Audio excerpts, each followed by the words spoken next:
श्री कृष्ण कहते हैं, आलसी व्यक्ति कभी भी सफल नहीं हो सकता।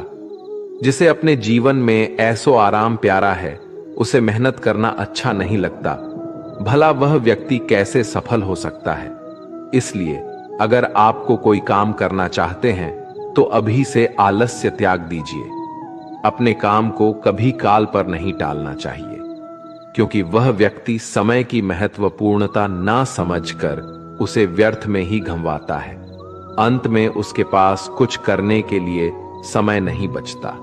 किसी भी व्यक्ति के अपने जीवन में सफल ना होने के सबसे मुख्य कारण होते हैं खुद पर भरोसा ना होना। जीवन में वही व्यक्ति सफल होता है जिसे खुद पर भरोसा हो। जिस व्यक्ति को खुद पर भरोसा नहीं है, वो कभी भी सफल नहीं हो सकता।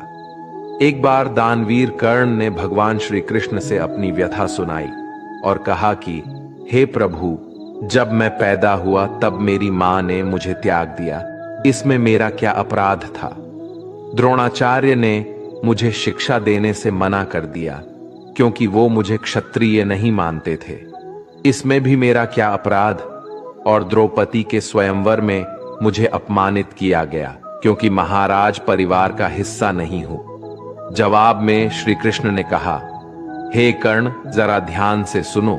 जब मेरा जन्म हुआ तब मैं कारागार में था और मैं पैदा होते ही मेरी मृत्यु मेरा प्रतीक्षा कर रही थी। जिस रात मेरा जन्म हुआ था उस रात मुझे मेरे मां बाप से अलग होना पड़ा, जहां पहुंचकर मुझे हर वो एक काम करना पड़ा जो एक गरीब परिवार में करना पड़ता है। गायों का गोबर हाथ से उठाना। जब मैं चल नहीं सकता था तब मुझ पर प्राण घातक हमले किए गए। मुझे मारने की बार बार कोशिश की गई। ना मेरे पास बचपन में शिक्षा थी, ना ही महल था, ना कोई गुरुकुल था, ना कोई विशाल सेना थी, लेकिन तब भी मेरे मामा मुझे उनका सबसे बड़ा शत्रु मानते थे। मेरा भी जीवन कई चुनौतियों से गुजरा है। ये बात इतना महत्वपूर्ण नहीं है कि जीवन में कितनी बार अपमानित होना पड़ रहा है, पर यह महत्वपूर्ण है कि आप उस अपमान का जवाब कैसे दे रहे हैं। आपके पास ज्ञान है जिसका आप इस्तेमाल कर पा रहे हैं और इन सब चुनौतियों को पार करके कैसे आगे बढ़ते हैं। ये बात सबसे अधिक महत्वपूर्ण है। जब कुछ किताबों से ही सीखने को नहीं मिलता, कुछ मतलबी लोगों से भी बहुत कुछ सीखने को मिलता है। गलती उसी से होती है जो मेहनत से काम करता है। निकम्मों की जिंदगी में तो दूसरों की बुराई खोजने में खत्म हो जाती है। इज्जत इंसान की नहीं होती, जरूरत की होती है। जरूरत खत्म तो इज्जत खत्म। बोलना सीखें, वरना जिंदगी भर सुनना पड़ेगा।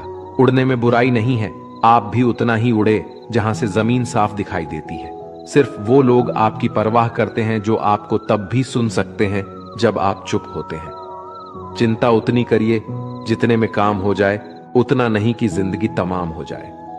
आप अपने शब्दों को चाहे जितनी भी समझदारी से बोलिए, लेकिन सुनने वाला अपनी योग्यता और अपने मन के विचारों के अनुसार उसका मतलब निकालता है। यकीन करो, जो तुम्हें भूल चुका है वो भी याद करेगा, बस उसके मतलब के दिन आने दो। कहानी जिंदगी की यही है कि इसमें मनचाहा किरदार नहीं मिलता। जिंदगी तो अपने दम पर ही जी जाती है। दूसरों के कंधों पर तो सिर्फ जनाजे उठाए जाते हैं। आपकी मुस्कान, आपके चेहरे पर भगवान के हस्ताक्षर है। उसे अपने आंसुओं से धुलने या क्रोध से मिटने ना दे। कोई भी व्यक्ति हमारा मित्र या शत्रु बनकर संसार में नहीं आता। हमारा व्यवहार और शब्द ही लोगों को मित्र और शत्रु बनाता है। जो व्यक्ति हर वक्त दुख का रोना रोता है, उसके द्वार पर खड़ा सुख बाहर से ही लौट जाता है। जिसके पास उम्मीद और आस है, वो जिंदगी के हर इम्तिहान में पास है। हर कोई अपना नहीं होता और यही सच है। कितने अजीब है ये जमाने के लोग, खिलौना छोड़कर जज्बातों से खेलते हैं। महान दिमाग विचारों की चर्चा करता है, औसत दिमाग घटनाओं की चर्चा करता है और छोटा दिमाग लोगों की चर्चा करते हैं। अहंकार ना पालिए, वक्त के समंदर में कई सिकंदर डूब गए। इन 5 जगहों पर हमेशा चुप रहिए। पहला, जहां आपके शब्दों की कोई कीमत नहीं। दूसरा, जहां बोलने के बाद आपको पछतावा ना करना पड़े। तीसरा, अगर आपके बोलने से किसी का दिल दुखता है। चौथा, अगर आप गुस्से में हो, क्योंकि गुस्से में इंसान बिना सोचे समझे कुछ भी बोल देता है। और पांचवा, जहां आपकी समझदारी से कोई सुनने वाला ना हो। किसी का कष्ट देखकर अगर तुम्हें भी कष्ट होता है तो समझ लेना तुम्हारी आत्मा में परमात्मा विराजमान है। सिर्फ सुकून ढूंढिए, जरूरतें कभी पूरी नहीं होती। जिंदगी में सारा झगड़ा ख्वाहिशों का है। ना तो किसी को गम चाहिए और ना ही किसी को कम चाहिए। जिसके इरादे हमेशा साफ होते हैं, कई बार लोग उसके ही खिलाफ होते हैं। जो तुमसे तंग आ जाए उसे छोड़ दो, क्योंकि बोझ बन जाने से याद बनना बेहतर है। झूठ की खरीदारी ज्यादा दिन तक नहीं टिकती, सच एक ही सही अंत तक साथ देता है। किसी इंसान के आज को देखकर उसके भविष्य का मजाक मत उड़ाओ, क्योंकि समय में इतनी शक्ति है कि वह कोयले को भी धीरे धीरे हीरे में बदल देता है। समय जब फैसला करता है तो गवाहों की जरूरत नहीं होती। इंसान का काम तमाम करने वाला शब्द है कल करूंगा। ना तो अधिक बोलना अच्छा है, ना ही जरूरत से ज्यादा चुप रहना। जैसे बहुत अधिक वर्षा होना भी अच्छा नहीं है, वैसे बहुत अधिक धूप भी अच्छी नहीं होती। विचार कीजिए, जब हमारा जन्म हमारी मर्जी से नहीं होता तो मरण भी हमारी मर्जी से नहीं होता। तो इस जन्म मरण के बीच में होने वाली सारी व्यवस्था हमारी मर्जी से कैसे हो सकती है? जिंदगी में हर मौके का फायदा उठाओ, पर किसी के मजबूरी का नहीं। अगर जिंदगी मौका देती है तो धोखा भी देती है।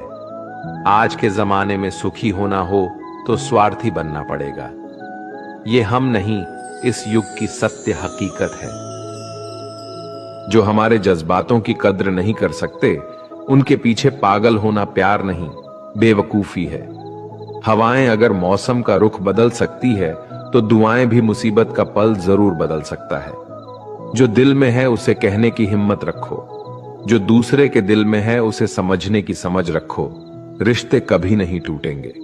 अपनी लगन, धैर्य, हिम्मत और सकारात्मक विचारों के सहारे इंसान अनेक विकट परिस्थितियों में भी सफलतापूर्वक बाहर आ सकता है।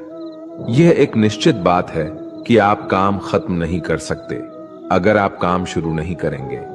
किसी भी काम का सबसे कठिन हिस्सा काम को शुरू करना है। कभी हार मत मानो।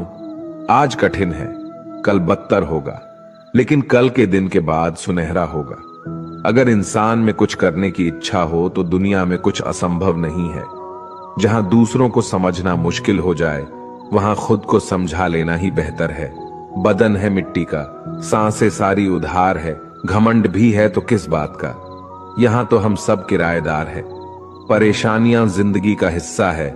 जिसने अपनी परेशानियों पर कदम रखा है वो जीत गया है, और जिसने अपनी परेशानियों को सर पर सवार कर लिया वो लुट गया। जीवन में कई बार हम बड़ी बड़ी परेशानियों से यूं ही निकल जाते हैं, मानो कोई है जो हमारा साथ दे रहा है, और उसी अदृश्य शक्ति को हम परमात्मा कहते हैं। इसलिए याद रखना, जब दुनिया साथ छोड़ दे तो ईश्वर आपका हाथ थाम लेता है। क्रोध के सामने थोड़ा रुकना सीखो और गलती के सामने थोड़ा झुकना सीखो। जो आपके हाथ में नहीं है, यदि उसका मुंह करोगे तो जीवन नरक बन जाएगा। जीवन में इतना सबक तो मिल गया। फिक्र में रहोगे तो खुद चलोगे, बेफिक्र रहोगे तो दुनिया चलेगी। तन्हाई का एक अलग ही मजा है। इसमें डर नहीं होता किसी के छोड़ जाने का। तुमने खुद को कमजोर मान रखा है, वरना जो तुम कर सकते हो कोई दूसरा नहीं कर सकता। किस्मत सिर्फ मेहनत से बदलती है, बैठकर सोचने से नहीं। जिंदगी बहुत छोटी है, इसलिए किसी इंसान का पीछा करने से कई गुना बेहतर है कि आप अपने सपनों को पूरा करें। सही रास्ते पर चलना जरा मुश्किल है, पर उस रास्ते पर आपको कोई गिरा नहीं सकता। गिरते गिरते ही बच्चा चलने लगता है, डूबते डूबते ही इंसान तैरना सीख जाता है। चोट से घबराकर कभी पीछे मत हटना, क्योंकि चोट खाकर ही इंसान संभालने लगता है। असफलता पर लाखों ताने आएंगे, परंतु निराश मत होना, क्योंकि ये वही समय है जिसे आप पहचान जाएंगे। मां के बाद सिर्फ हिम्मत मनुष्य का साथ देते हैं, जो मनुष्य को कभी हारने नहीं देती। कुदरत ने हम सबको हीरा ही बनाया है, बस शर्त ये है कि जो घिसेगा वही चमकेगा। सब कुछ किताबों से ही सीखने को नहीं मिलता, कुछ मतलबी लोगों से भी बहुत कुछ सीखने को मिलता है। कभी भी किसी जरूरतमंद को अपनी चौखट पर जलील मत कीजिए, क्योंकि ऊपर वाला कटोरा बदलने में देर नहीं लगाता। आज रास्ता बना लिया है, कल मंजिलें भी जरूर मिलेगी। हौसलों से भरी ये कोशिश एक दिन जरूर रंग लाएगी। इस संसार में कुछ भी स्थिर नहीं है, ना समय, ना प्रेम, ना घृणा और ना ही संबंध। कोई आपको ना समझे तो चिंता मत करना, क्योंकि अच्छे लोग और अच्छी किताबें हर किसी को समझ में नहीं आते। मित्रता कोई स्वार्थ नहीं बल्कि एक विश्वास है, जहां सुख में हंसी मजाक से लेकर संकट में साथ देने की जिम्मेदारी होती है।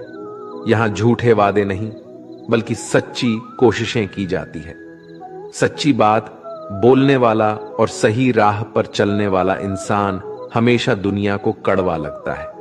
प्रशंसा चाहे जितना भी करो, लेकिन अपमान बहुत सोच समझ कर करना चाहिए। लगन छोटा सा शब्द है, लेकिन जिसे लग जाती है उसका जीवन बदल जाता है। जब रिश्ते रुलाने लगे तो उसे नजरअंदाज करना सीखो, जिंदगी बहुत आसान हो जाएगी। दुख आने से पहले ही दुखी होने वाला व्यक्ति आवश्यकता से अधिक दुख भोगता है। असफलताएं जीवन का एक हिस्सा है। अगर आप कभी असफल नहीं होंगे तो आप कभी सीखेंगे नहीं, और जब आप सीखेंगे नहीं, परिणाम स्वरूप आप में बदलाव नहीं आएगा और ना ही आप कई चीजें सीख पाएंगे। इसलिए जीवन में असफलताएं बहुत महत्वपूर्ण है। वक्त से लड़कर जो नसीब बदल दे इंसान वही जो तकदीर बदल दे। कल का क्या होगा कभी मत सोचो, क्या पता कल खुद अपनी तस्वीर बदल दे। खुशी आजादी पर निर्भर होती है और आजादी इस बात पर निर्भर होती है कि आप कितने असाहसी हैं। विश्वास के बगैर इस दुनिया में कोई भी रिश्ता ज्यादा दिन तक नहीं रह सकता।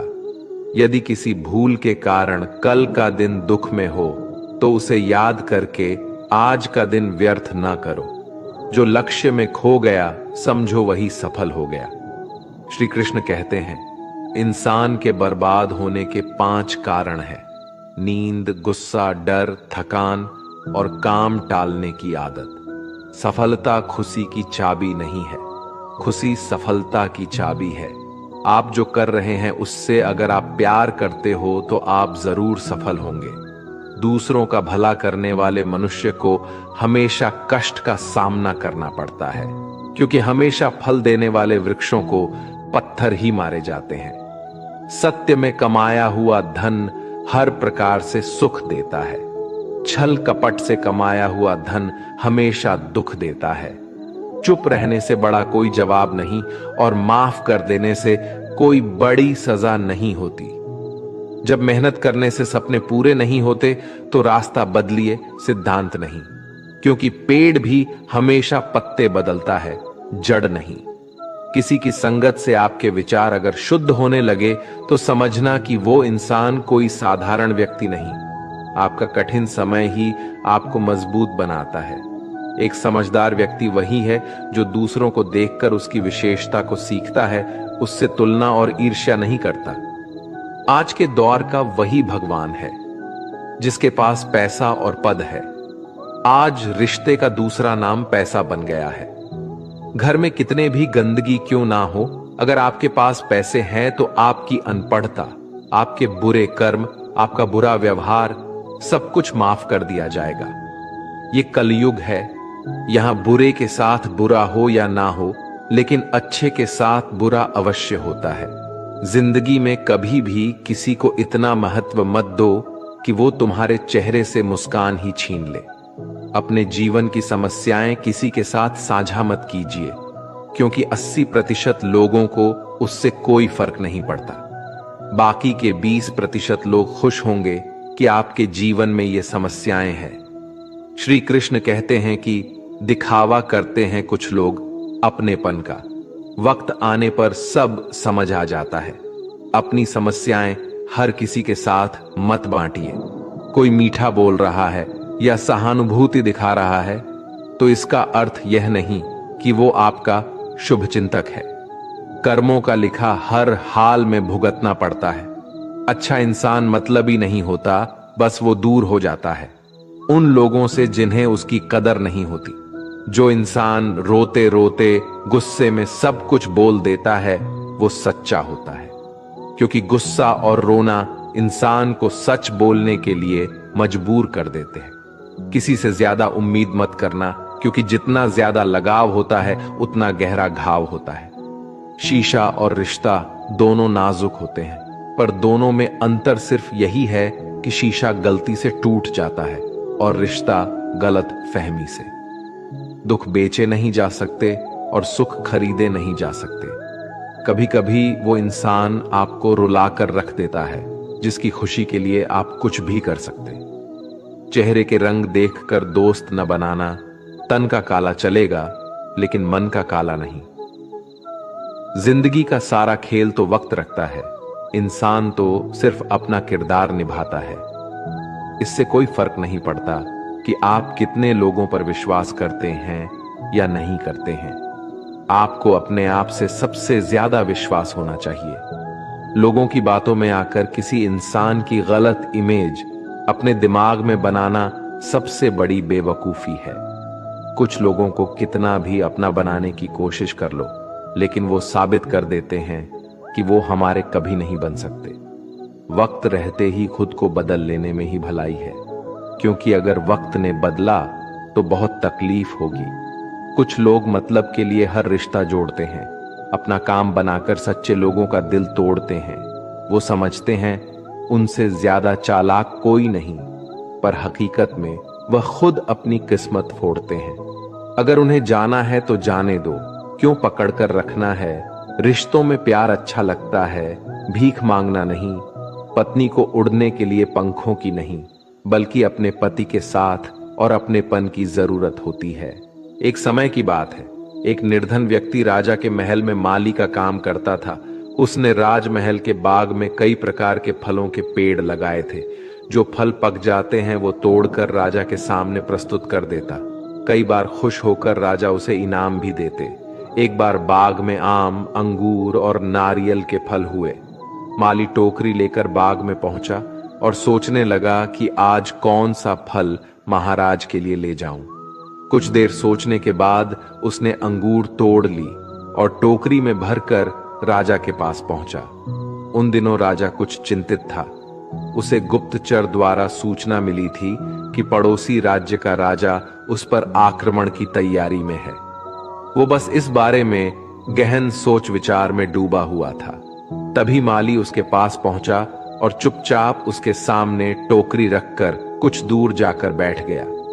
राजा मंथन करते करते टोकरी से अंगूर उठाकर खाने लगा। वो आधा अंगूर खाता और आधा फेंक देता, जो माली के ऊपर गिराता। जैसे ही अंगूर माली को लगता, वो कहता, भगवान तू बड़ा दयालु है। सोच विचार में डूबे राजा का ध्यान इस ओर था ही नहीं कि वह अंगूर माली के ऊपर फेंक रहा है। एक बार फिर उसने अंगूर माली के ऊपर फेंका और माली ने फिर से कहा, भगवान तू बड़ा दयालु है। इस बार राजा का ध्यान माली की ओर चला गया। उसने आश्चर्य से उसे देखा और पूछा, माली, मैं तुम पर झूठे फल फेंक रहा हूं और तुम कह रहे हो भगवान तो बड़ा दयालु है। इसमें भगवान की कैसी दया? माली ने उत्तर दिया, महाराज, आज बाग में 3 तरह के फल थे, आम, अंगूर और नारियल। मैं सोच रहा था कि आपके लिए कौन सा फल लाऊं। भगवान की दया से मेरी बुद्धि में आया कि मैं आपके लिए अंगूर ले जाऊं, और मैं अंगूर ले आया। यदि मैं आम या नारियल ले आता तो सोचिए मेरा हाल क्या होता। इसलिए मैं कह रहा हूं कि भगवान बड़ा दयालु है। राजा माली का उत्तर सोचने लगा कि मैं व्यर्थ में चिंतित था। भगवान की दया से उसे समय रहते पड़ोसी राज्य के राजा के पहल से की हुई योजना का पता चल गया। इससे उसे अपने राज्य की रक्षा की तैयारी का पर्याप्त समय मिल गया। उसने भगवान को धन्यवाद दिया और राजा की रक्षा की तैयारी में जुट गया। जब युद्ध हुआ तो उसमें उसकी विजय हुई और उसने अपना राज्य बचा लिया। दोस्तों, इस वीडियो में हमें यही सीख मिलती है कि समय का चक्र ऐसा ही है, कभी अच्छा समय आएगा तो कभी बुरा। अच्छा समय में भगवान को धन्यवाद देना भूल जाते हैं और बुरे समय में शिकायत करने लग जाते हैं, जबकि आवश्यकता है कि अच्छे समय के लिए हम भगवान को धन्यवाद करें और बुरे समय के लिए आभार व्यक्त करें कि हमें हर परिस्थिति का सामना करने के लिए ही वह हमारे सामने ये परिस्थितियां उत्पन्न की हैं। छोटी छोटी परेशानियों का सामना करके ही हम बड़ी मुसीबतों का सामना करने योग्य बन जाते हैं। इसलिए जीवन में आने वाली छोटी छोटी समस्याओं से घबराए नहीं, सकारात्मक रहकर समस्या के निवारण के बारे में चिंतन करें, योजना बनाएं और निवारण में जुट जाए। बुरी परिस्थितियां आपकी दृढ़ता की परीक्षा है। श्री कृष्ण कहते हैं कि एक इंसान को खोकर आगे तो बढ़ा जा सकता है, मगर उसके खालीपन को हजारों लोगों से भी नहीं भरा जा सकता।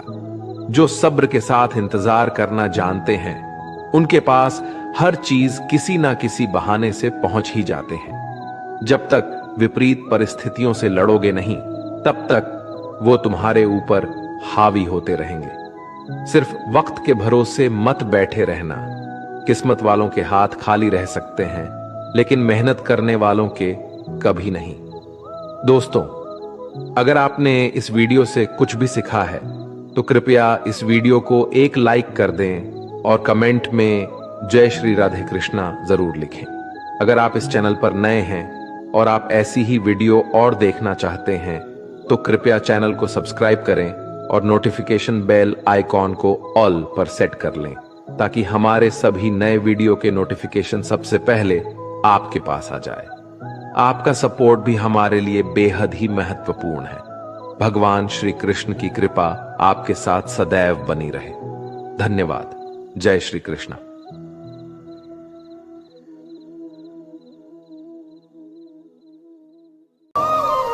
और कभी गुरु द्वारा दिया गया दंड मन को अहंकार से भर देता है।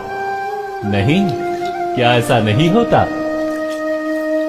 न जाने कैसे कैसे विचार मन को भटकाते हैं और मन की इसी अयोग्य स्थिति के कारण हम ज्ञान प्राप्त नहीं कर पाते। मन की योग्य स्थिति केवल समर्पण से निर्मित होती है। समर्पण मनुष्य के अहंकार का नाश करता है। ईर्ष्या, महत्वाकांक्षा आदि भावनाओं को दूर कर हृदय को शांत करता है और मन को एकाग्र करता है। वास्तव में ईश्वर की सृष्टि में ना ज्ञान की मर्यादा है, ना ज्ञानियों की। गुरु दत्तात्रेय ने तो गाय और श्वान से भी ज्ञान प्राप्त कर लिया था।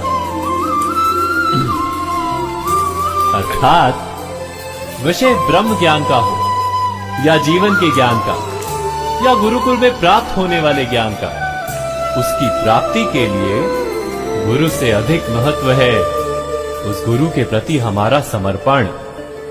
क्या ये सत्य नहीं?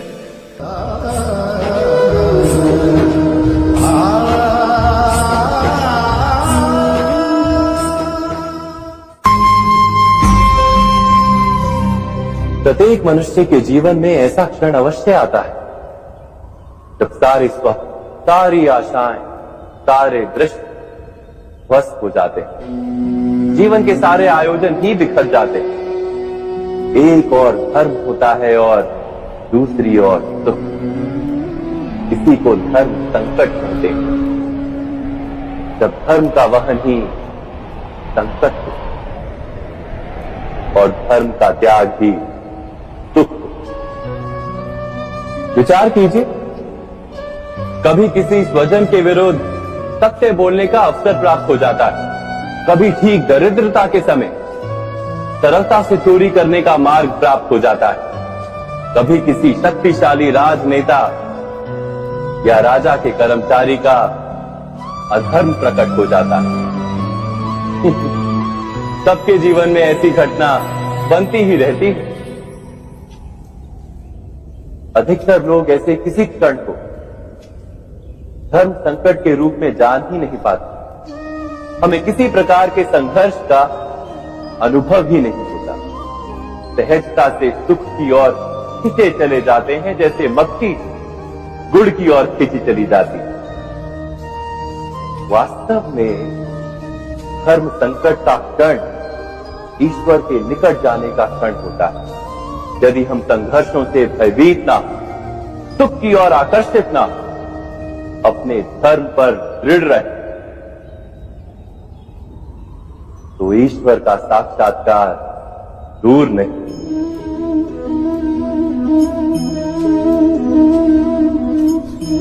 पवन से युद्ध करने वाला पत्ता यदि पेड़ से गिरता है तो भी आकाश की ओर उठता है। पवन से झुकने वाली घास वही भूमि पर रह जाती है। अर्थात धर्म संकट से यदि हम संकट को ही टाल दें तो सुख तो मिलता है, जीवन बढ़ता है, किंतु क्या चरित्र नहीं टूटता? क्या आत्मा दरिद्र नहीं हो जाती? क्या ईश्वर से अंतर नहीं हो जाता? स्वयं विचार की। दो व्यक्ति जब निकट आते हैं तो एक दूसरे के लिए सीमाएं और मर्यादाएं निर्मित करने का प्रयत्न अवश्य करते हैं। हम यदि सारे संबंधों पर विचार करें तो देखेंगे कि इन सारे संबंधों का आधार यही सीमाएं हैं जो हम दूसरों के लिए निर्मित करते हैं। और यदि अनजाने में भी कोई अन्य व्यक्ति इन सीमाओं को तोड़ता है तो उसी क्षण हमारा हृदय क्रोध से भर जाता है। इन सीमाओं का वास्तविक रूप क्या है? क्या हमने कभी विचार किया? सीमाओं के द्वारा हम दूसरे व्यक्ति को निर्णय करने की अनुमति नहीं देते। अपना निर्णय उस व्यक्ति पर थोपते हैं, अर्थात किसी की स्वतंत्रता का अस्वीकार करते हैं। और जब स्वतंत्रता का अस्वीकार किया जाता है तो उसका हृदय दुख से भर जाता है। और जब वो सीमाओं को तोड़ता है तो हमारा हृदय क्रोध से भर जाता है। क्या ऐसा नहीं होता?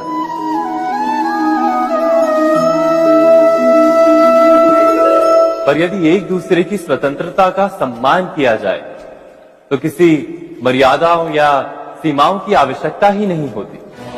अर्थात जिस प्रकार स्वीकार किसी संबंध का देह है, क्या वैसे ही स्वतंत्रता किसी संबंध की आत्मा नहीं? स्वयं विचार कीजिए। सबके जीवन में ऐसा प्रसंग अवश्य आता है कि सत्य कहने का निश्चय होता है हृदय में, किंतु मुख से सत्य निकल नहीं पाता। कोई भय मन को घेर लेता है। किसी घटना अथवा प्रसंग के बारे में बात करना या फिर स्वयं से कोई भूल हो जाए उसके बारे में कुछ बोलना, क्या ये सत्य है? नहीं, ये तो केवल तथ्य है। अर्थात जैसा हुआ था वैसा केवल बोल देना सामान्य सी बात है। किंतु कभी कभी उस तथ्य को बोलते हुए भी भय लगता है।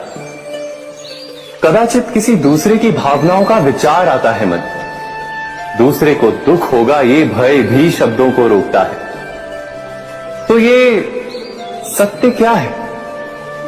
क्या हमने कभी विचार किया है?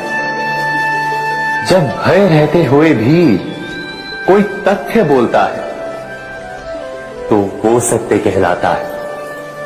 वास्तव में सत्य कुछ और नहीं, केवल निर्भयता का दूसरा नाम है।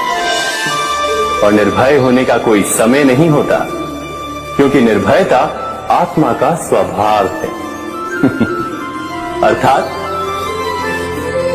क्या प्रत्येक क्षण सत्य बोलने का क्षण नहीं होता?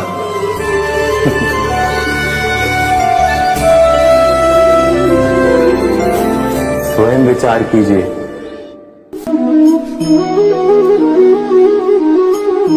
श्रेष्ठता का क्या अर्थ है? श्रेष्ठता का अर्थ है दूसरों से अधिक ज्ञान प्राप्त करना। अर्थात मूल्य इस बात का नहीं कि स्वयं कितना ज्ञान प्राप्त किया, मूल्य इस बात का है कि प्राप्त किया हुआ ज्ञान अन्य लोगों से कितना अधिक है। अर्थात श्रेष्ठता की इच्छा ज्ञान प्राप्ति को भी एक स्पर्धा बना देती है, और स्पर्धा में विजय अंतिम कब होती है?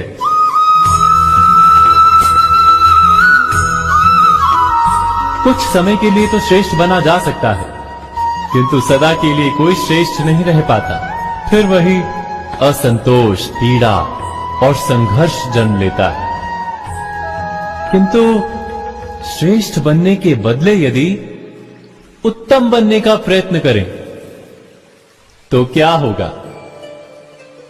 उत्तम का अर्थ है कि जितना प्राप्त करने योग्य है वो सब प्राप्त करना, किसी से अधिक पाने की इच्छा से नहीं, मात्र आत्मा की तृप्ति हेतु कुछ प्राप्त करना। उत्तम के मार्ग पर किसी अन्य से स्पर्धा नहीं होती, स्वयं अपने आप से स्पर्धा होती है। अर्थात उत्तम बनने का प्रयत्न करने वाले को देर अबेर सारा ज्ञान प्राप्त हो जाता है, बिना प्रयत्न के ही वो श्रेष्ठ बन जाता है। किंतु जो श्रेष्ठ बनने का प्रयत्न करता है वो श्रेष्ठ बने या ना बने, उत्तम कभी नहीं बन पाता।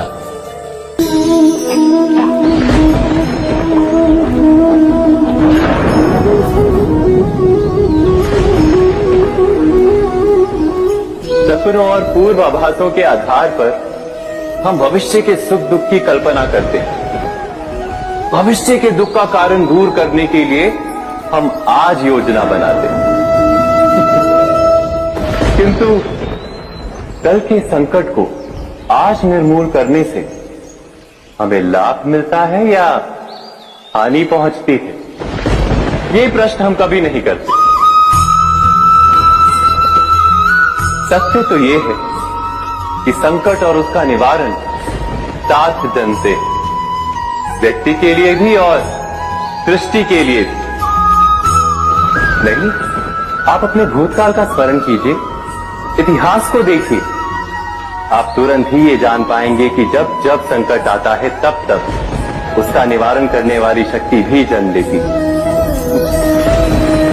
यही तो जगत का चलन है। वस्तुतः संकट ही शक्ति के जन्म का कारण है। प्रत्येक व्यक्ति जब संकट से निकलता है तो एक पद आगे बढ़ा होता है, अधिक चमकता है, आत्मविश्वास से अधिक भरा होता है, न केवल अपने लिए अपितु विश्व के लिए भी। क्या ये सत्य नहीं? वास्तव में संकट का जन्म है एक अवसर का जन्म, अपने आप को बदलने का, अपने विचारों को ऊंचाई पर करने का अवसर, अपनी आत्मा को बलवान और ज्ञान मंडित बनाने का अवसर। जो ये कर पाता है उसे कोई संकट नहीं होता, किंतु जो ये नहीं कर पाता वो तो स्वयं एक संकट है विश्व के लिए। विचार कीजिए।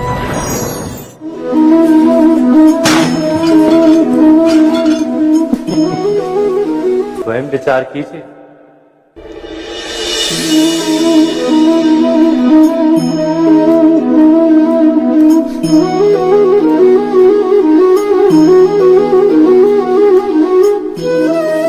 जीवन का हर क्षण निर्णय का क्षण होता है।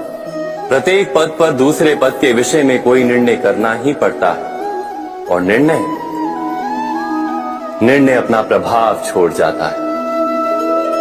आज किए गए निर्णय भविष्य में सुख अथवा दुख निर्मित करते हैं, ना केवल अपने लिए, अपने परिवार के लिए भी, आने वाली पीढ़ियों के लिए भी। जब कोई दुविधा सामने आती है तो मन व्याकुल हो जाता है, अनिश्चय से भर जाता है। निर्णय का वो क्षण युद्ध बन जाता है और मन बन जाता है युद्ध भूमि। अधिकतर निर्णय हम दुविधा का उपाय करने के लिए नहीं, केवल मन को शांत करने के लिए लेते हैं। पर क्या कोई दौड़ते हुए भोजन कर सकता है? नहीं। तो क्या युद्ध से जूझता हुआ मन कोई योग्य निर्णय ले पाएगा? वास्तव में शांत मन से जब कोई निर्णय करता है तो अपने लिए सुखद भविष्य बनाता है, किंतु अपने मन को शांत करने के लिए जब कोई निर्णय करता है तो वो व्यक्ति भविष्य में अपने लिए कांटों भरा वृक्ष लगाता है। स्वयं विचार कीजिएगा।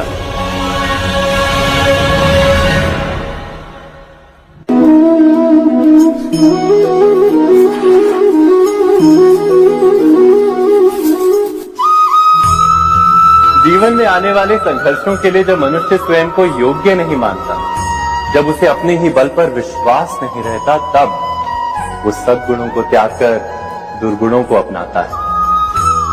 वस्तुतः मनुष्य के जीवन में दुर्जनता जन्म ही तब लेती है जब उसके अंतर में आत्मविश्वास नहीं होता। आत्मविश्वास ही अच्छाई को धारण करता है। ये आत्मविश्वास है क्या?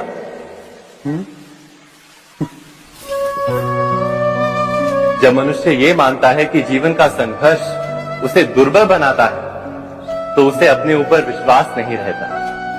वो संघर्ष के पार जाने के बदले संघर्ष से छूटने के उपाय ढूंढने लगता है। किंतु जब वो ये समझता है कि ये संघर्ष उसे अधिक शक्तिशाली बनाते, ठीक जैसे व्यायाम करने से देह की शक्ति बढ़ती है, तो प्रत्येक संघर्ष के साथ उसका उत्साह बढ़ता है। अर्थात आत्मविश्वास और कुछ भी नहीं, मन की स्थिति, जीवन को देखने का दृष्टिकोण मात्र है। और जीवन का दृष्टिकोण तो मनुष्य के अपने वश में होता है। स्वयं विचार कीजिए।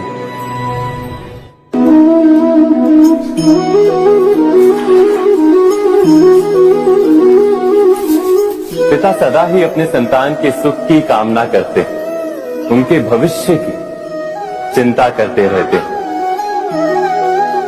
इसी कारणवश सदा ही अपने संतानों के भविष्य का मार्ग स्वयं निश्चित करने का प्रयत्न करते रहते।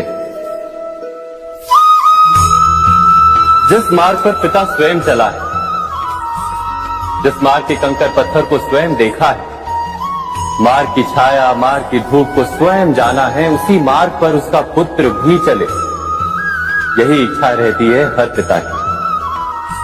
निसंदेह उत्तम भावना है ये।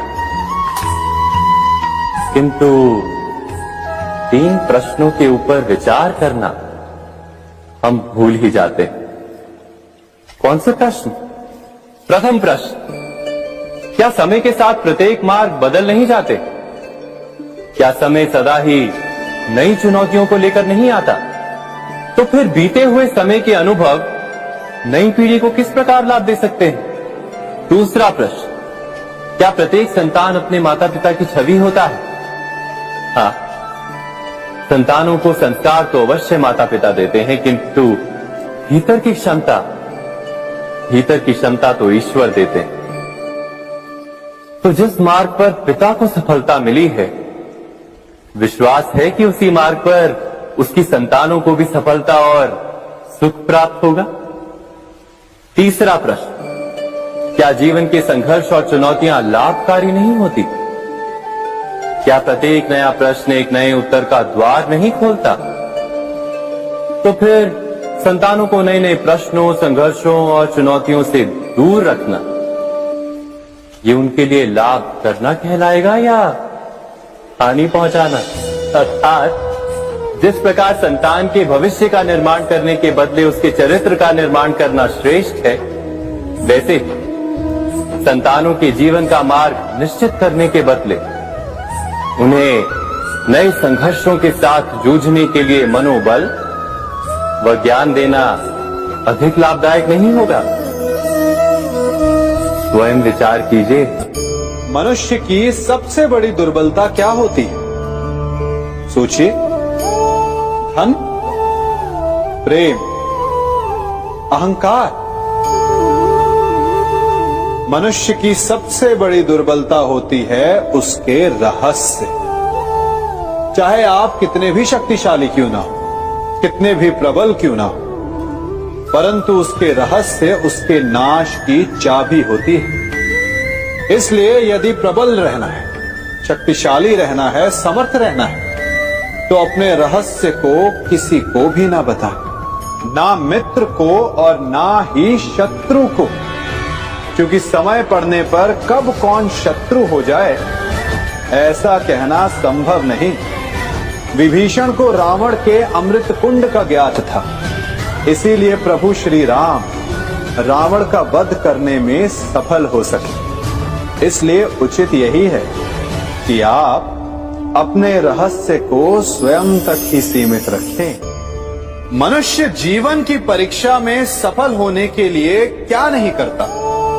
वो परिश्रम करता है, दौड़ भाग करता है, और ये सब करने के पश्चात भी जब उसका काम नहीं बनता तो वो नकल करता है ना? तनिक लौटिए अपने बचपन में, स्मरण कीजिए अपने बचपन की स्मृतियों का। क्या स्मरण हुआ? विद्यालय में जब आप परीक्षा देने जाते थे तो क्या होता था? आप ना सही, परंतु कोई ना कोई सफलता पाने के लिए नकल करता ही था और उत्तीर्ण भी हो जाता था, है ना? परंतु जीवन की परीक्षा ऐसी नहीं होती। नकल करने वाला सफल नहीं होता। कारण विद्यालय में सबके प्रश्न पत्र एक होते थे, परंतु जीवन के प्रश्न पत्र और उनकी कठिनाई सबके लिए भिन्न होती, तो निश्चित रूप से उनके उत्तर भी भिन्न होंगे ना। इसलिए यदि आपको जीवन में सफलता पानी है तो नकल ना कीजिए, स्वयं के प्रश्नों का उत्तर स्वयं ढूंढिए और सफलता आपकी ही होगी। मनुष्य का जीवन हार और जीत, विजय और पराजय, सफलता और असफलता के मध्य झूलता रहता है। आपके साथ भी ऐसा होता होगा, है ना? जब आप सफल होते हैं, किसी चुनौती पर विजय पाते हैं, तो मन प्रसन्नता से आनंद के उपवन में झूमने लगता है, और जब आप असफल होते हैं तब मन दुख और पीड़ा के सागर में डूबने लगता है। परंतु वास्तव में सफलता और असफलता है क्या? तनिक ध्यान से सोचिए। ये केवल हमारी मनोस्थिति मात्र है। हमारी पराजय तब नहीं होती जब हमारा शत्रु विजय प्राप्त कर ले। हमारी पराजय तब होती है जब हम पराजय स्वीकार करें। हम असफल तब नहीं होते जब हम लक्ष्य न पा सके। हम असफल तब होते हैं जब हम प्रयास करना बंद कर दें। इसलिए प्रयास करते रहें और हार ना माने, क्योंकि जिस दिन आप हार स्वीकारना बंद कर देंगे, जीत आपके चरणों में होगी। अब सबने बरगद के वृक्ष को तो देखा ही होगा। क्या आपको ज्ञात है, बरगद के वृक्ष के बीज का आकार राई से भी छोटा होता है, परंतु बरगद का वृक्ष संसार के महाकाय वृक्षों में जाना जाता है। जब उसका जन्म होता है तब उसमें वो जटाएं, वो शाखाएं नहीं होती, परंतु जैसे जैसे उसका विस्तार होता है, जैसे जैसे वो अधिक शाखाओं का भार उठाता है, अधिक पत्तियों का सृजन करता है, वैसे वैसे उसकी शाखाएं जटाएं बनकर जड़ तक पहुंचती है और इस वृक्ष को सहारा देती है। ये जीवन का बहुत महत्वपूर्ण पथ है। बिना लोभ लालच शुभ कार्य करें, अन्य लोगों की सहायता करें। धीरे धीरे आपने जिनकी सहायता की वो आपके सहायक बनते जाएं, आपकी जड़ों को और बलशाली बनाएंगे, आयु मान और आकार बढ़ाएंगे। सहजीवन, सहायता और निष्काम कर्म आपको मृत्यु के पश्चात भी मरने नहीं देगा, आपको अमर रखेगा। हमारा शरीर प्रकृति का एक महान आविष्कार है। इससे जटिल संरचना संसार में और कोई नहीं। हमारा शरीर जितना जटिल है, यदि इसे ठीक से जाना जाए तो इससे अधिक सरल ज्ञान देने वाला और कोई नहीं। हमारे शरीर में 5 इंद्रियां होती हैं जो हमें भाव, गुण और वस्तुओं का बोध कराती हैं। हमारे पास आंखें, नाक है, स्पर्श के लिए त्वचा है, कान है और जीभा है। सबका भिन्न भिन्न कार्य है। आंखों से देखना, कानों से सुनना, नथनों से श्वास लेना, त्वचा से स्पर्श करना और जीभा से स्वाद लेना। परंतु क्या आपने कभी सोचा कि प्रकृति ने हमें 2 आंखें दी, 2 नथने दी, 2 कान दी, स्पर्श के लिए ये पूरा शरीर दी, परंतु जीभा केवल 1 दी? ऐसा क्यों? क्योंकि प्रकृति चाहती है कि हम देखें अधिक, सुने अधिक और ज्ञान अधिक अर्जित करें, बोले कम। क्योंकि अधिक वाचाल नाश को निमंत्रण देता है। स्मरण रखिएगा।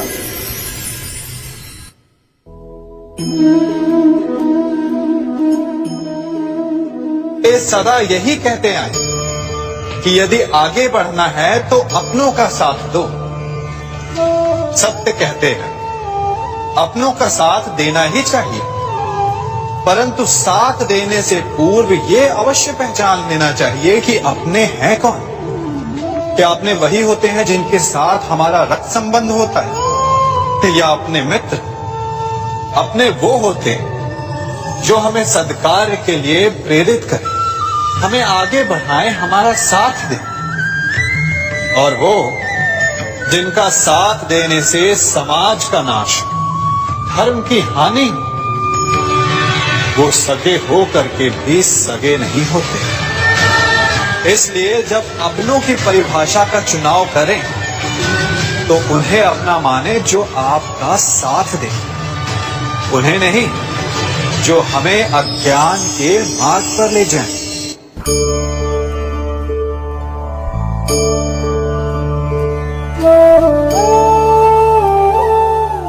आप जिनसे प्रेम करते हैं, सदा उनके समीप रहना चाहते हैं, नहीं चाहते कि कभी अपनों से दूर होना पड़े, बिछड़ना पड़े। परंतु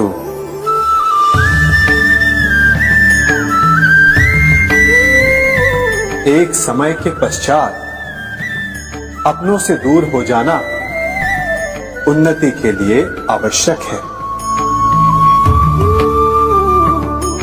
आप माता पिता हैं। यदि आप अपनी संतान के जीवन के हर पग पर उनका मार्गदर्शन करते रहेंगे तो आपकी संतान स्वयं मार्ग चुनना कैसे सीखेगी? मार्ग के कांटों से स्वयं को बचाना कैसे सीखेगी? इसीलिए एक समय के पश्चात अपनों से बनाई गई दूरी सदा लाभदायक रहती है। आज मैं आप सबको एक कथा सुनाता हूं। एक दिन प्रातः एक व्यापारी अपने घर से निकला। घर से निकलते ही एक बिल्ली ने उस व्यापारी का मार्ग काट दिया। व्यापारी घबरा गया। वो फिर से घर लौट गया और शुभ घड़ी की प्रतीक्षा करने लगा। और जब वो पुनः अपने घर से निकला तब वो वाहन जा चुका था जिससे राजा तक पहुंचकर उसे भेंट देनी थी। राजा को भेंट नहीं मिली। राजा क्रोधित हो गए। राजा ने उस व्यापारी का व्यापार बंद करवा दिया। इस कारण व्यापारी क्रोधित होकर घर पर अपनी पत्नी से लड़ बैठा। पत्नी अपने बच्चों समेत मैके वापस चली गई और उस व्यापारी के जीवन में यदि कुछ रह गया था तो केवल अंधकार। और इन सब का कारण वो उस बिल्ली को मानता रहा जिसने उसका मार्ग काटा था। ऐसा ही एक दूसरा व्यापारी राजा को भेंट देने निकला और उस व्यापारी का मार्ग भी एक बिल्ली ने काट दिया। वो व्यापारी तनिक घबराया, परंतु उसने आगे बढ़ना अधिक उचित समझा। राजा तक वो समय पर पहुंचा उसने राजा को भेंट दी। राजा प्रसन्न हुए और राजा ने व्यापारी को अपना व्यापार बढ़ाने की अनुमति दी, स्वर्ण आभूषण दी। जब व्यापारी घर पर पहुंचा तो पत्नी को आभूषण और अपने बच्चों को देने के लिए वस्त्र थे उसके पास। हर ओर प्रसन्नता थी। समझ रहे हैं ना, दोनों के साथ एक ही प्रकार की घटना हुई, परंतु दोनों की प्रतिक्रिया भिन्न थी। ऐसा ही हमारा जीवन भी है। हमारे जीवन में प्रारब्ध का अपना स्थान है, परंतु उससे कई अधिक महत्वपूर्ण हमारी प्रतिक्रिया, हमारे सोच का प्रभाव है। क्योंकि यही हमारे जीवन को आकार देते हैं। इसलिए अपनी सोच को सकारात्मक रखिए। आपका जीवन सदैव आनंदमय।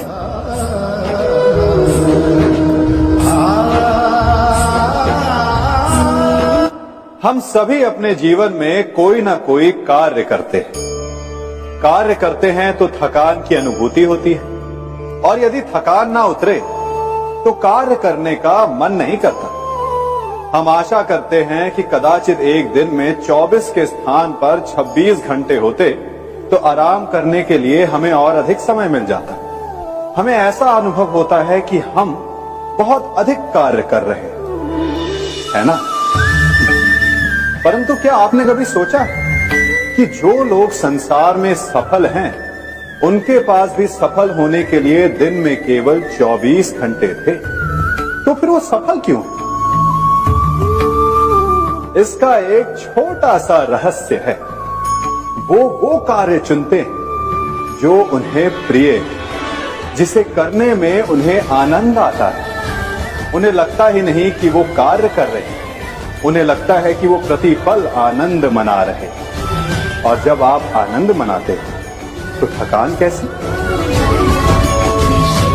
इसलिए यदि आप जीवन में कोई भी कार्य करें तो वो आपके मन को भाना चाहिए, या जो कार्य आप कर रहे हैं उसे अपने मन को भा देने दो। सफलता आपको मिलेगी।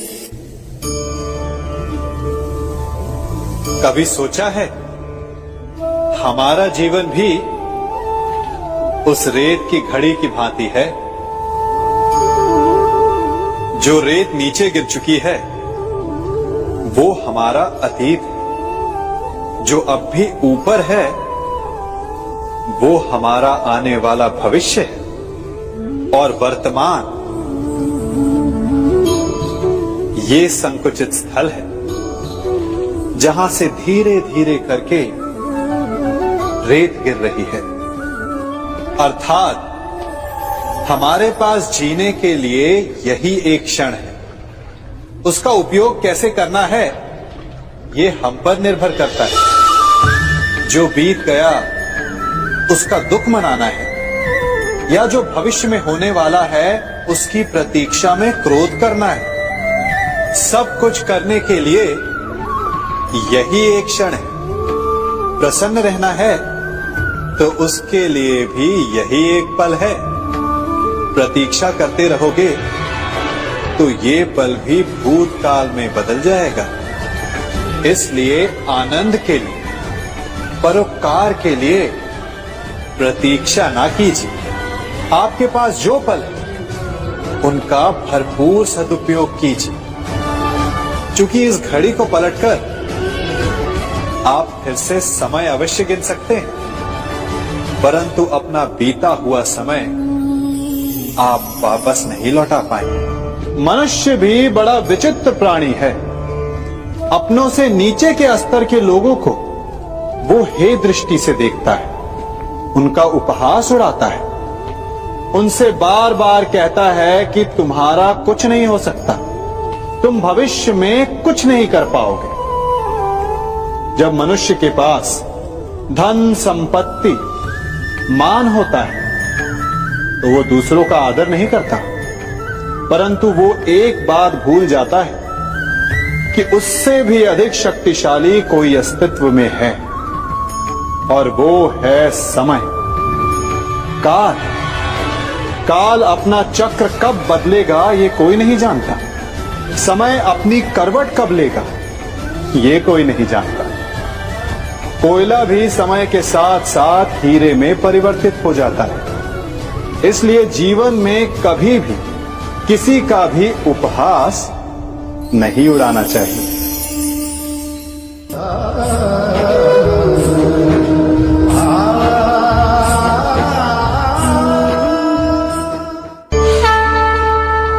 गर्व, अभिमान और अहंकार ये तीनों सुनने में एक जैसे लगते हैं, परंतु तीनों का अर्थ भिन्न होता है और परिणाम भी। तीनों का आरंभ प्रेम से होता है। स्वयं से प्रेम, परिश्रम हमारे मन में गर्व को जन्म देता है और सफलता अभिमान जगाती है। यहां तक ठीक है, परंतु जब ये भावना अहंकार बन जाती है तब वो समस्या बन जाती है, क्योंकि सबसे बुरा अंत अहंकारी का ही होता है। परंतु मनुष्य के लिए पहेली यही है कि पहचाना कैसे जाए कि अहंकार जग गया है और उसका दमन आवश्यक है। इसका उत्तर मैं नहीं, आपका मन देगा। जब तक आप स्वयं से प्रसन्न हैं, जब तक आप सबसे ऊंचा उठने का प्रयास कर रहे हैं, तब तक ठीक है।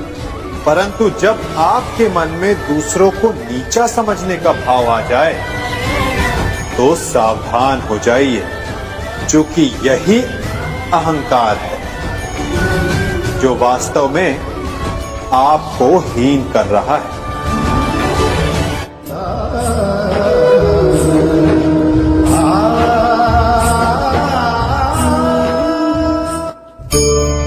आज मैं आप सबको एक कहानी सुनाता हूं। एक दिन गोकुल में दो व्यापारी आए।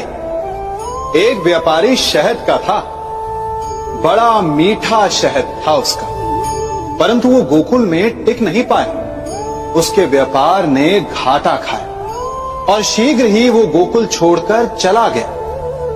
और दूसरा व्यापारी मिर्च का था।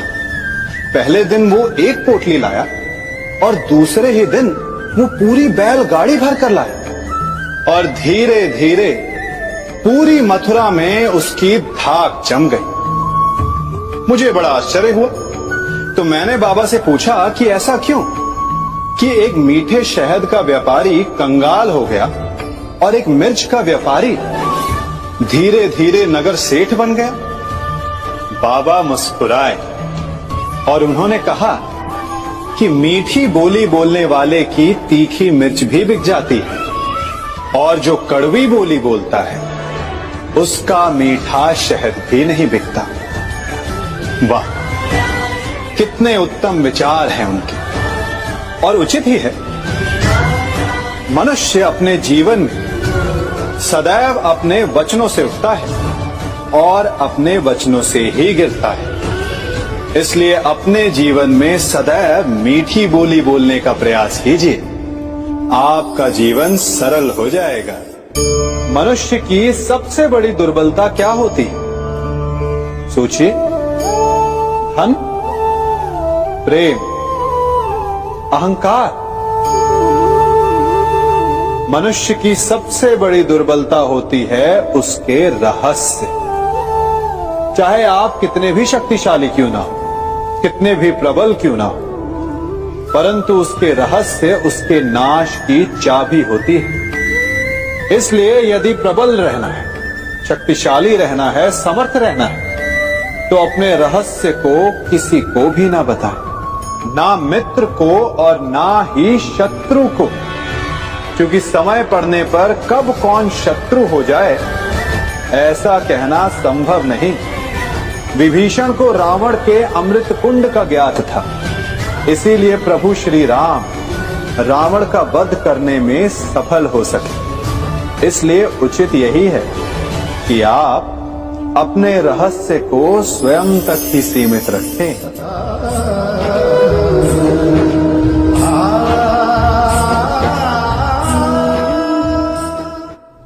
युवा अवस्था भी हमारे जीवन का कितना सुंदर काल होता है ना। बाहु में बल, मन में कुछ बड़ा कर जाने की चाह, आंखों में भविष्य के सुंदर और कोमल सपने। और इसी अवस्था में मनुष्य के भीतर पनपता है प्रेम। किसी को देखकर उस पर मन मोहित हो जाता है और फिर मनुष्य अपना सब कुछ उस पर न्यौछावर कर देना चाहता है। फिर प्रेम की परिणति होती है विवाह में। क्यों? सबको अपने खट्टे मीठे संस्मरण स्मरण हुआ है ना। परंतु यहीं से अधिकतर माता पिता और संतान के मध्य विचारों का विरोध प्रारंभ हो जाता है।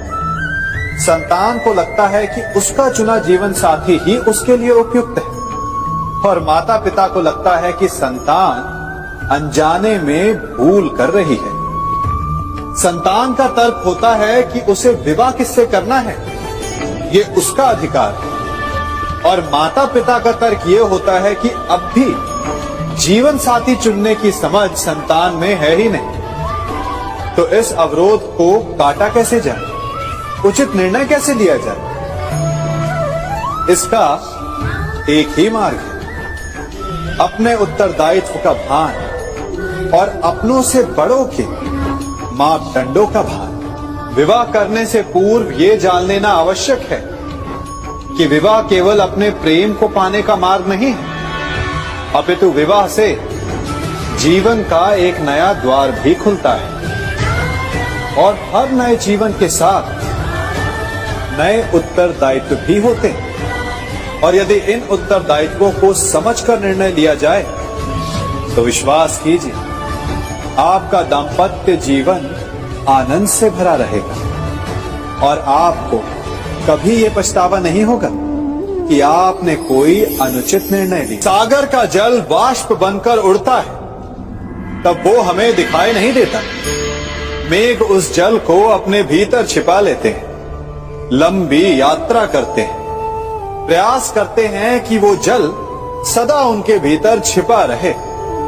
परंतु जब वायु का वेग उन्हें उड़ाकर किसी पर्वत से ले जाकर के टकरा देता है तब उन मेघों को बरसना ही पड़ता है, क्योंकि यही नियति है, यही प्रकृति है।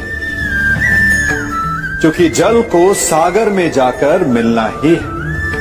ठीक ऐसा ही हमारे साथ भी होता है। हम सत्य अपने मन के मेघों में चाहे जितना छिपाने का प्रयास कर लें, परंतु समय की आंधी उसे वास्तविकता के पर्वत से ले जाकर के टकराकर हमारे समक्ष ले ही आती है।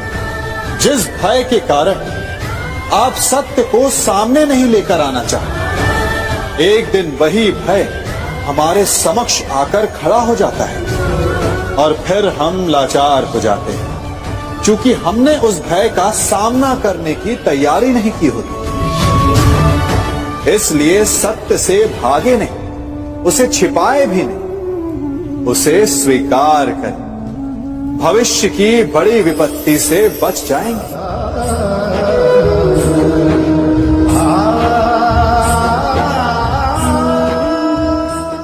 कभी कभी आप सबके जीवन में एक ऐसी विचित्र समस्या अवश्य आती है कि शक्तिशाली के समक्ष मौन हो जाते। कि उस शक्तिशाली से विवाद करने से बचने के लिए आप मौन रह जाते। मानता हूं ऐसा करने से आप एक विवाद से बच जाते, एक संघर्ष से बच जाते, परंतु ऐसा बचाव एक बड़े संघर्ष को जन्म दे देता है। कैसे? हमारा मौन रहना अनजाने में उसका समर्थन बन जाता है और वो स्वयं को अधिक शक्तिशाली अनुभव करता है और यहां से हमारा दमन प्रारंभ हो जाता है। एक के बाद एक हम अन्याय अनचाहे रूप से सम्मिलित होते चले जाते हैं। तो इसका तोड़ क्या है? ये समझने के लिए ये जानना आवश्यक है कि ऐसी कौन सी बात है जो आपको विरोध करने से रोकती है। ये सामने वाले की शक्ति नहीं जो आपको रोकती है, ये आपके भीतर छिपा भय है जो आपको रोकता है। हाँ, कभी कभी भय आपकी सुरक्षा अवश्य कर सकता है, परंतु साथ साथ ये भी जानना आवश्यक है कि ये भय ही है जो आपको मौन भी रखता है। इसलिए अपने मन से भय को निकालिए और खुलकर अनीति का, अन्याय का विरोध कीजिए, और फिर देखिएगा आपका मन कितना मुक्त, कितना हल्का अनुभव करेगा।